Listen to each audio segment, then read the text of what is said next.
Hello hi friends, welcome to our channel.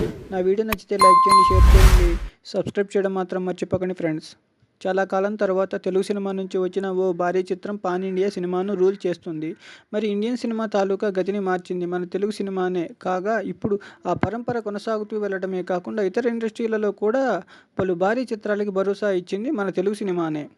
మరి ఇలా మన తెలుగు సినిమా మరిన్ని ఉన్నత శిఖరాలు అందుకునే దిశగా దూసుకెళ్తుంది. అయితే ఈ ఏడాది ఆరంభంలో హనుమాన్ అనే సినిమా పాన్ ఇండియా భాషల్లో దుమ్ము లేపితే, మళ్ళీ ఆ సినిమా తర్వాత మరోసారి సినిమా తెలుగు నుంచి రాలేదు. అలా కొన్ని వాయిదాల తర్వాత వచ్చిన బిగ్గెస్ట్ చిత్రమే కల్కి. 2898 AD pan India biggest star Prabhas హీరోగా, దిగ్గజ నటులు అమితాబ్ బచ్చన్, కమల్ హాసన్ వంటి వారితో దర్శకుడు నాగ్ అశ్విన్ తెరకెక్కించిన ఈ చిత్రం ఏకంగా 1000 కోట్ల వసూళ్లతో మరోసారి తెలుగు సినిమా ఖ్యాతిని చాటి చెప్పింది. మరి ఈ చిత్రం అందుకున్న ఈ 1000 కోట్ల మార్క్ చాలా కాలం నుంచి తెలుగు సినిమాకి దూరంగా ఉండగా, RRR తర్వాత మళ్ళీ ప్రభాస్తో సాధ్యమైంది. అయితే గడిచిన 2 ఏళ్లలో 1000 కోట్ల మార్క్ అనేది చాలా సింపుల్ అన్నట్టు కనిపించింది. కానీ ఇదేమీ అంత సింపుల్ కాదు. ఓపెనింగ్స్ నుంచి సినిమా కంటిన్యూస్ రన్పై ఆధారపడి ఉంటుంది. మరి ఈ సినిమా అలా వచ్చి ఖచ్చితంగా 1000 కోట్లు సాధిస్తుంది అని నమ్మిన యంగ్ హీరో కల్కి సినిమాలో అర్జునుడు, విజయ్ దేవరకొండ. ఈ సినిమా చూసిన తర్వాత విజయ్ చేసిన పాత పోస్ట్ ఒకటి ఇప్పుడు వైరల్గా మారింది.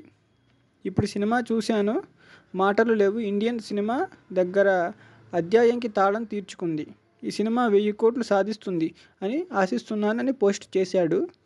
ఇప్పుడు సీన్ కట్ చేస్తే నిజంగానే ఆ భారీ చిత్రం ఆ మ్యాసివ్ మార్క్ని అందుకొని చరిత్ర తిరగరాసింది.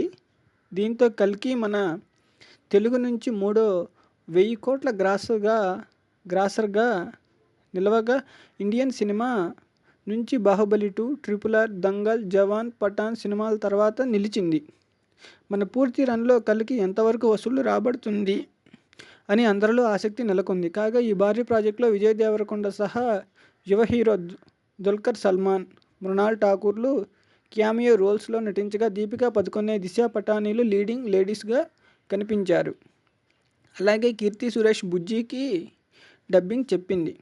ఇంకా వీరితో పాటు దిగ్గజ దర్శకులు రాజమౌళి, రామ్ గోపాల్ వర్మలు కూడా ఇంట్రెస్టింగ్ క్యామియోస్లో నటించగా, వైజయంతి మూవీస్ నిర్మాణం వహించారు.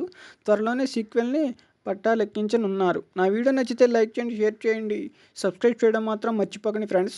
Thanks for watching.